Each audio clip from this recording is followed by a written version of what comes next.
Welcome to ഐസാപ്പിൻ്റെ മറ്റൊരു വീഡിയോയിലേക്ക് ഹാർദവമായ സ്വാഗതം. ഇന്ന് നമ്മൾ പ്രകാശ പ്രതിപതനവുമായി ബന്ധപ്പെട്ട ആ ടോപ്പിക്കാണ് പഠിക്കുന്നത്. പ്രകാശം വസ്തുക്കളിൽ തട്ടി തിരിച്ചു വരുന്നതാണ് പ്രകാശത്തിൻ്റെ പ്രതിപതനം എന്ന് പറയുന്നത്. പ്രകാശം വസ്തുക്കളിൽ തട്ടി തിരിച്ചു വരുന്നതാണ് പ്രകാശത്തിൻ്റെ പ്രതിപതനം എന്ന് പറയുന്നത്. അതുപോലെ ഈ പ്രതിപതനം തന്നെ രണ്ട് തരമുണ്ട്. ഒന്ന് ക്രമ പ്രതിപതനമുണ്ട്, മറ്റൊന്ന് വിസരിത പ്രതിപതനമുണ്ട്. അപ്പോൾ പ്രകാശം വസ്തുക്കളിൽ തട്ടി തിരിച്ചു വരുന്നതാണ് പ്രകാശത്തിൻ്റെ പ്രതിപതനം എന്ന് പറയുന്നത്. ഇനി ക്രമ പ്രതിപതനം വെച്ചാൽ മിനുസമുള്ള പ്രതലത്തിൽ പ്രകാശം പതിക്കുമ്പോൾ അത് ക്രമമായി പ്രതിപദിക്കുന്നു. ഇതാണ് ക്രമ പ്രതിപതനം എന്ന് പറയുന്നത്. സപ്പോസ്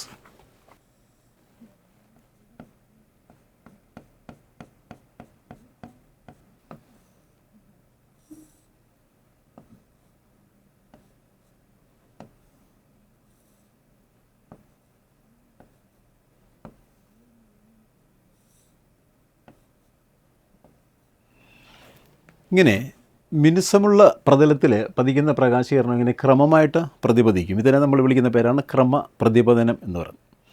അപ്പം മിനുസമുള്ള പ്രതലത്തിലാണ് പ്രകാശം പതിക്കുന്നതെങ്കിൽ അത് ക്രമമായിട്ട് തന്നെ പ്രതിപദിക്കും. ഇതിനെ നമ്മൾ വിളിക്കുന്ന പേരാണ് ക്രമ പ്രതിപതനം എന്ന് പറയുന്നത്. മിനുസമല്ലാത്ത പ്രതലത്തിൽ പതിക്കുന്ന പ്രകാശകിരണങ്ങൾ പല ദിശകളിലേക്ക് ചിതറി തെറിക്കും. ഇതിനെ നമ്മൾ പറയുന്നതാണ് വിസരിത പ്രതിപതനം എന്ന് പറയും. അപ്പം മിനുസമല്ലാത്ത പ്രതലത്തിൽ പതിക്കുന്ന പ്രകാശം പല ദിശകളിലേക്ക് ചിതറി തെറിക്കുന്നു. ഇതിനെ നമ്മൾ പറയുന്നതാണ് വിസരിത പ്രതിപതനം എന്ന് പറയും. അപ്പോൾ പ്രകാശത്തിൻ്റെ പ്രതിപതനം രണ്ട് തരമുണ്ട്. ക്രമ പ്രതിപതനമുണ്ട്, വിസരിത പ്രതിപതനമുണ്ട്. മിനുസമുള്ള പ്രതലത്തിൽ പ്രകാശം പതിക്കുമ്പോൾ അത് ക്രമമായി പ്രതിപദിക്കുന്നു. ഇതാണ് ക്രമ പ്രതിപതനം. ഇനി മിനുസമല്ലാത്ത പ്രതലത്തിൽ പ്രകാശം പതിക്കുമ്പോൾ അത് പല ദിശകളിലേക്ക് ചിതറി തെറിക്കാറുണ്ട്. ഇതിനെ നമ്മൾ വിളിക്കുന്ന പേരാണ് വിസരിത പ്രതിപതനം എന്ന് പറയും. ഇത് മിനുസമല്ലാത്തൊരു പ്രതലമാണ്. ഇവിടെ നിന്ന് ഇങ്ങനെ വന്ന് പതിക്കുന്ന പ്രകാശീകരണം ഇത് ചിലപ്പോൾ നേരെ ഇങ്ങനെ പോകും. ഇങ്ങനെ പതിക്കുന്ന പ്രകാശീകരണം ചിലപ്പോൾ ഇങ്ങനെ പോകും. ഇവിടെ ഇങ്ങനെ പതിക്കുന്ന പ്രകാശീകരണം ഇങ്ങനെ പോകും. ഓക്കെ, ഇത് മിനുസമല്ലാത്ത ഒരു പ്രതലമാണ്. ഇവിടെ പതിക്കുന്ന പ്രകാശീകരണങ്ങൾ ഈ പല ദിശകളിലേക്ക് ഇതുപോലെ ചിതറി വ്യാപിക്കും. ഇതിനെ നമ്മൾ പറയുന്ന പേരാണ് വിസരിത പ്രതിപതനം എന്ന് പറയും. ഓക്കെ ആയല്ലോ. ഇപ്പോൾ പ്രകാശം വസ്തുക്കളിൽ തട്ടി തിരിച്ചു വരുന്ന പ്രതിഭാസമാണ് പ്രകാശ പ്രതിപതനം. അങ്ങനെ മിനുസമുള്ള പ്രതലത്തിൽ പ്രകാശം പതിക്കുമ്പോൾ അത് ക്രമമായി പ്രതിപദിക്കുന്നു. ഇതാണ് ക്രമ പ്രതിപതനം എന്ന് പറയും. മിനുസമല്ലാത്ത പ്രതലത്തിൽ പ്രകാശം പതിക്കുമ്പോൾ അത് പല ദിശകളിലേക്ക് ചിതറി തെറിക്കുന്നു. ഇതിനെ വിളിക്കുന്ന പേരാണ് വിസരിത പ്രതിപതനം. ഇനി നമ്മൾ ഒരു ദർപ്പണത്തിൽ വന്ന് പതിക്കുന്ന രശ്മിയുണ്ട്. ഒരു ദർപ്പണത്തിൽ വന്ന് പതിക്കുന്ന രശ്മിയെ നമ്മൾ വിളിക്കുന്ന പേരാണ് പതനരശ്മി എന്ന് പറയും. അപ്പോൾ ഒരു ദർപ്പണത്തിൽ വന്ന് പതിക്കുന്ന രശ്മിയെ വിളിക്കുന്ന പേരാണ് പതനരശ്മി. ഇനി പതനരശ്മി ദർപ്പണത്തിൽ പതിക്കുന്ന ബിന്ദുവിനെ വിളിക്കുന്ന പേരാണ് പതന ബിന്ദു എന്ന് പറയും. അങ്ങനെ പതന ബിന്ദുവിൽ ദർപ്പണത്തിന് ലംബമായി വരുന്ന രേഖയെ നമ്മൾ വിളിക്കുന്ന പേരാണ് ലംബം. ഓക്കെ, ആ മൂന്ന് കാര്യങ്ങൾ ഓർത്തണം. ഒരു ദർപ്പണത്തിൽ ഒന്ന് പതിക്കുന്ന രശ്മിയെ വിളിക്കുന്ന പേരാണ് പതനരശ്മി. ഇപ്പോൾ ഇതൊരു ദർപ്പണമാണെങ്കിൽ ഇവിടെ വന്ന് പതിക്കുന്ന രശ്മി, ഈ രശ്മിയെ നമ്മൾ വിളിക്കുന്ന പേരാണ് പതനരശ്മി എന്ന് പറയും. അങ്ങനെ പതനരശ്മി ദർപ്പണത്തിൽ പതിക്കുന്ന ബിന്ദുവുണ്ട്. ഈ ബിന്ദുവിനെ നമ്മൾ വിളിക്കുന്ന പേരാണ് പതന ബിന്ദു എന്ന് പറയും. ഓക്കെ, ഇനി പതന ബിന്ദുവിൽ ദർപ്പണത്തിന് ലംബമായി വരയ്ക്കുന്ന രേഖ, പതന ബിന്ദുവിൽ ദർപ്പണത്തിന് ലംബമായി ഏതാണ്ട് ഇങ്ങനെ വരയ്ക്കുന്ന രേഖ, ഇതിനെ നമ്മൾ വിളിക്കുന്ന പേരാണ് ലംബം അല്ലെങ്കിൽ നോർമൽ എന്ന് പറയും. അങ്ങനെ പതന ബിന്ദുവിൽ ദർപ്പണത്തിലെ ലംബമായിരുന്ന രേഖയാണ് ലംബം അല്ലെങ്കിൽ നോർമൽ എന്ന് പറയും. ഇനി പ്രകാശം പതന ബിന്ദുവിൽ തട്ടി തിരിച്ചു വരുന്ന ആ രശ്മിയെ നമ്മൾ വിളിക്കുന്ന പേരാണ് പ്രതിപതന രശ്മി എന്ന് പറയും.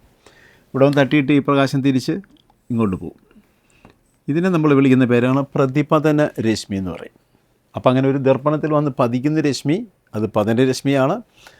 പതനരശ്മി ദർപ്പണത്തിൽ പതിക്കുന്ന ബിന്ദു അതിനെ വിളിക്കുന്ന പേര് പതന ബിന്ദു എന്ന് പറയും. ഇനി പതന ബിന്ദുവിൽ ദർപ്പണത്തിന് ലംബമായി വരയ്ക്കുന്ന രേഖയാണ്, അതാണ് ലംബം. ഇനി ഇത് പ്രകാശം ഈ പതന ബിന്ദുവിൽ തട്ടി തിരിച്ചു പോകുന്നു. ആ രശ്മിയെ നമ്മൾ വിളിക്കുന്ന പേരാണ് പ്രതിപതന രശ്മി എന്ന് പറയും. ഓക്കെ, ഇനി ഈ പതനരശ്മിക്ക് ലംബത്തിനും ഇടയ്ക്കുള്ളൊരു കോണുണ്ട്. ഓക്കെ, ഇത് പതനരശ്മി, ഇത് ലംബം, ഇതിനിടയിലുണ്ടാകുന്ന ഈ ഒരു ആംഗിൾ, ഈ കോണിനെ നമ്മൾ വിളിക്കുന്ന പേരാണ് പതനകോൺ എന്ന് വിളിക്കും. അപ്പോൾ പതനരശ്മിക്ക് ലംബത്തിനും ഇടയ്ക്കുള്ള കോണിനെ വിളിക്കുന്ന പേരാണ് പതനകോൺ. ഓക്കെ. ഇനി പ്രതിപതനരശ്മിക്കും ലംബത്തിനും ഇടയ്ക്കുള്ള കോണുണ്ട്. ഇപ്പോൾ ഇവിടെ നിന്ന് ഇങ്ങോട്ട് പോകുന്ന ഈ രശ്മിയെ നമ്മൾ പ്രതിപതനരശ്മി എന്ന് പറയും.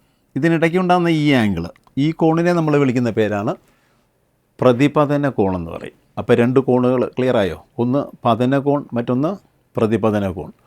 അപ്പോൾ പതനരശ്മിക്കും ലംബത്തിനും ഇടയ്ക്കുള്ള കോണിനെ വിളിക്കുന്ന പേര് പതനകോൺ. പ്രതിപതനരശ്മിക്കും ലംബത്തിനും ഇടയ്ക്കുള്ള കോണിനെ വിളിക്കുന്ന പേരാണ് പ്രതിപതനകോൺ. ഓക്കെ. ഇനി പതനകോണും പ്രതിപതനകോണും എപ്പോഴും എന്തായിരിക്കും? തുല്യമായിരിക്കും. ഈ പതനകോൺ ഇതിപ്പോൾ ഒരു 45 ഡിഗ്രി ആണെങ്കിൽ ഇതും 45 ഡിഗ്രി തന്നെ ആയിരിക്കും. അപ്പോൾ ഈ രണ്ട് ആംഗിളും എപ്പോഴും എന്തായിരിക്കും? തുല്യമായിരിക്കും. അപ്പോൾ പതനരശ്മിക്കും ലംബത്തിനും ഇടയുള്ള കോണാണ് പതനകോൺ. പ്രതിപതനരശ്മിക്കും ലംബത്തിനും ഇടയുള്ള കോണാണ് പ്രതിപതനകോൺ. അങ്ങനെ പതനകോണും പ്രതിപതനകോണും എപ്പോഴും എന്തായിരിക്കും? തുല്യമായിരിക്കും. ഇതിനെ നമ്മൾ വിളിക്കുന്ന പേരാണ് ഒന്നാം പ്രതിപതന നിയമം. ഇപ്പം എന്താണ് ഒന്നാം പ്രതിപതന നിയമം? പതനകോണും പ്രതിപതനകോണും തുല്യമായിരിക്കും. ഇതിനെ നമ്മൾ വിളിക്കുന്ന പേരാണ് ഒന്നാം പ്രതിപതന നിയമം. ഓക്കെ. അപ്പോൾ പതനകോണും പ്രതിപതനകോണും എപ്പോഴും എന്തായിരിക്കും? തുല്യമായിരിക്കും. ഇതിനെ നമ്മൾ വിളിക്കുന്ന പേരാണ് ഒന്നാം പ്രതിപതന നിയമം.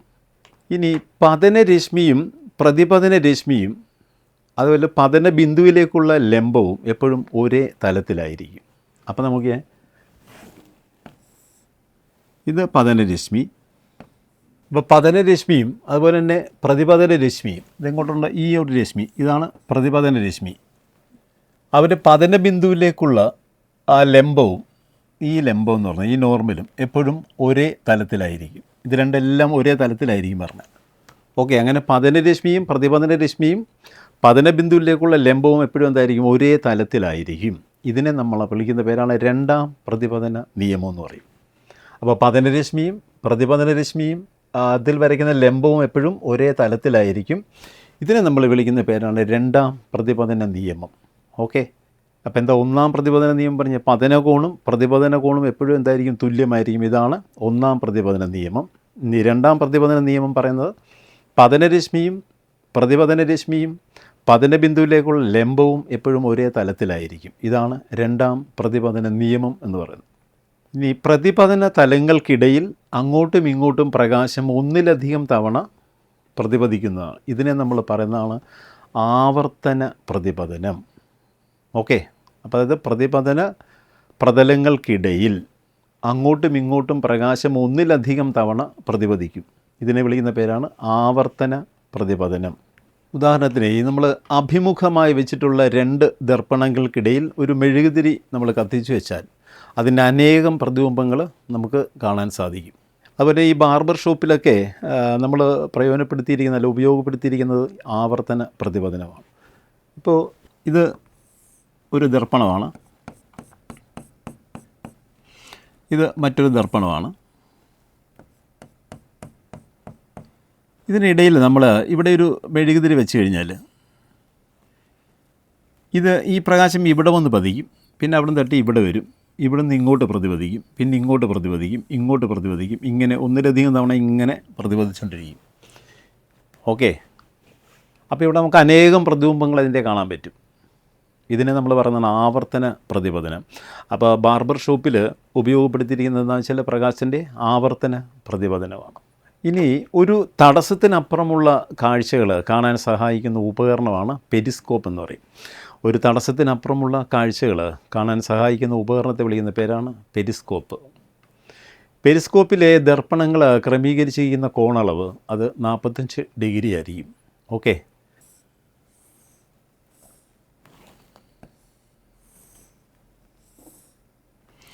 ഇങ്ങനെ വരുമ്പോൾ ഇവിടെ ഒരു മിറർ വെച്ചിട്ടുണ്ടാവും. ഓക്കെ. എന്താണ്ട് ഇവിടെ ഒരു മിറർ വരും.